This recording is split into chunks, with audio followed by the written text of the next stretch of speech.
This book literally brought me to tears. I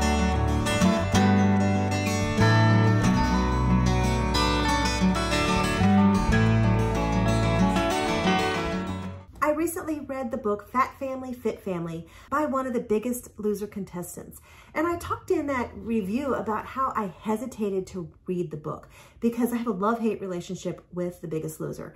I think it's inspiring, but yet it's kind of not a healthy way to do it. So I have a love-hate relationship with it.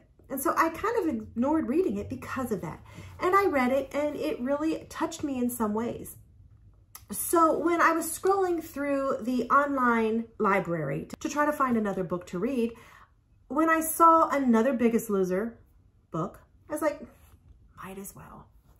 And so with trepidation, I picked it up. And this book was Fat Chance by Julie Hadden. And I wasn't expecting a lot, but I'm like, yeah, why not?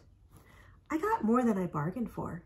The book is actually part memoir of her experiences and part memoir of her emotional journey as she healed her mind to heal the hurts that caused the weight and to heal the hurts that the weight has caused in our lives. Because let's face it, if you are obese, you most likely have some kind of emotional baggage, even if it is just self-negativity or having been bullied, anything. So her book actually talks heavily about the emotional and mental journey that's there. Now, as she talked about it, it was kind of disjointed in my thinking. I'm sure there is some kind of grand master plan of how she organized it, but for me, it seemed like we jumped from before The Biggest Loser to on The Biggest Loser to after, and it was in and out, and we were, after The Biggest Loser, but then we went back into her time in there, so it was just kind of very random how she told the story. So it bothered me that because I would have preferred just a story of her emotional journey because we could have seen her go, drive down and we could have seen how it went together. And it just seemed like it was very disjointed and not well laid out. Interspersed with all of this emotional journey, she actually talks very heavily about her faith. She intersperses a lot of scripture and a lot of, inspiration that she's picked up from more of her spiritual life. And I have no problem with that. It's at times read a little bit more like a devotional, but I was okay with that too. Like I said, the biggest issue was the fact that it just didn't seem like it was well laid out in a way that was easy to digest. But irregardless, she had an amazing message. And the message touched me very, very deeply. One of the things that she talked about from very, very early on when she started this book and when she was talking about going to The Biggest Loser was how she wanted to finish something for once and for all. How she had started this weight loss journey over and over and over and over again, and she had never finished it. And she wanted to finish. Does that ring a bell? I'll raise my hand, yes. And, it made me think, have I ever really sat down and be like, I am going to finish this? So that was the first thing. Secondly, she actually talked a little bit about fear and fear of losing weight and fears that are in your life. And I'm going to say I'm a very fearful person. It is something that was instilled in me by my parents. My parents lived their life, a fearful life, because, my brother wanted to do football, but no, you might get hurt.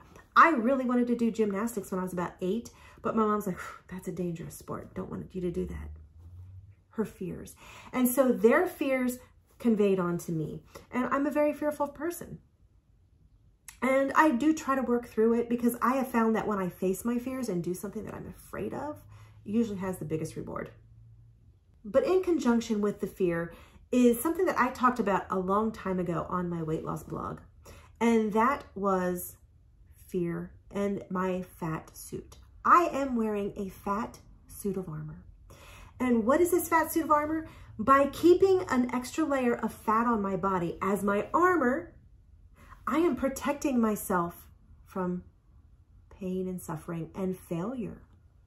Because you see, if I fail, but I'm fat, it's because I was fat. I didn't get that job because I'm fat. So when you start to lose the weight, you lose your body armor. And then if you don't get a job, it is not going to be because you were fat. It's going to be because of you.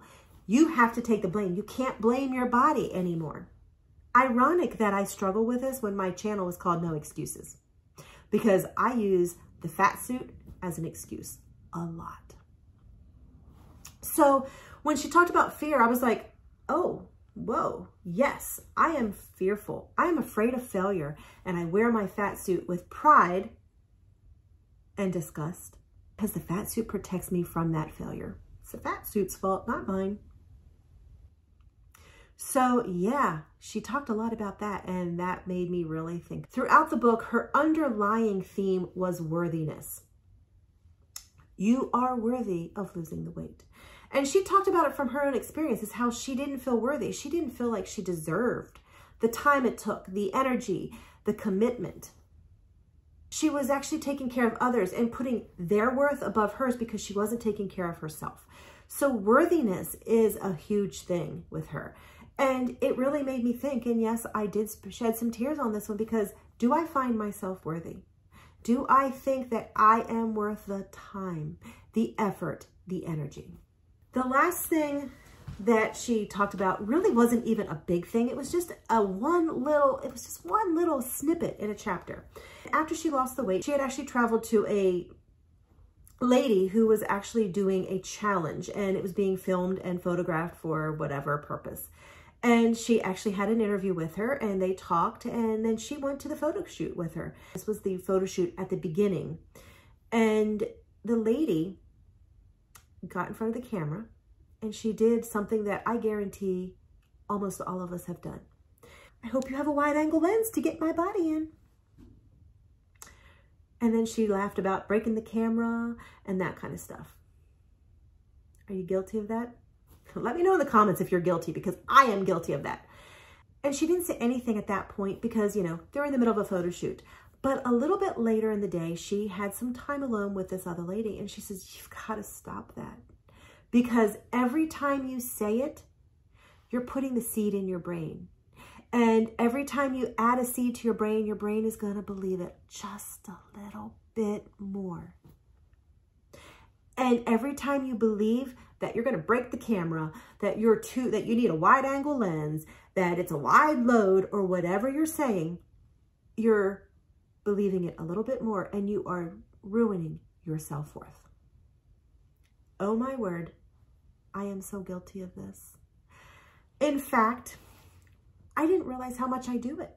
My brother and I have spent more time together in the past couple months than we have in a lot of years. The last 2 years with my mom, he went one day to visit my mom, and I went a different day. So we kind of just never really saw each other. Every once in a while, we would run into each other while we were there.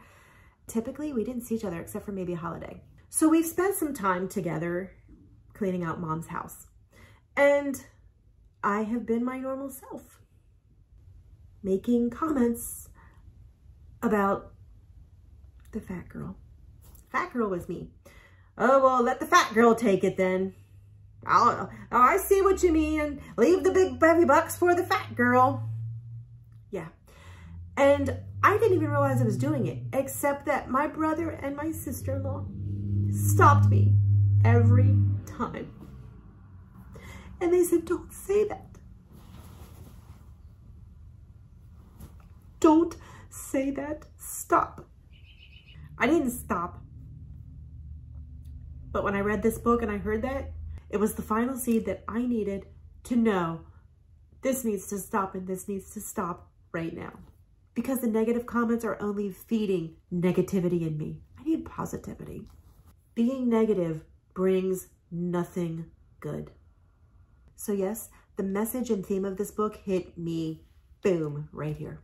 Obviously, I just cried while I was filming it. It's what I needed to hear. Now, did this book bring me overnight success and I'm no longer this and I feel awesome? No, I still have to fight myself to keep from saying negative things about myself. I find myself throughout the day, ooh, don't say that. Nope, don't even think that you're fat. Don't even think it. Don't do it. But it's made me cognizant and it's made me stop. So I know that that's the first step, and first step is on its way. We'll get to second step sooner or later. So Julie has a lot of good things to say. Her message is very, very positive, and it's actually talking about the inside, which inside is where your weight loss journey really has to start. So if you've ever read this book, let me know in the comments what you think, what you thought, and if you're going to read it, let me know. No excuses.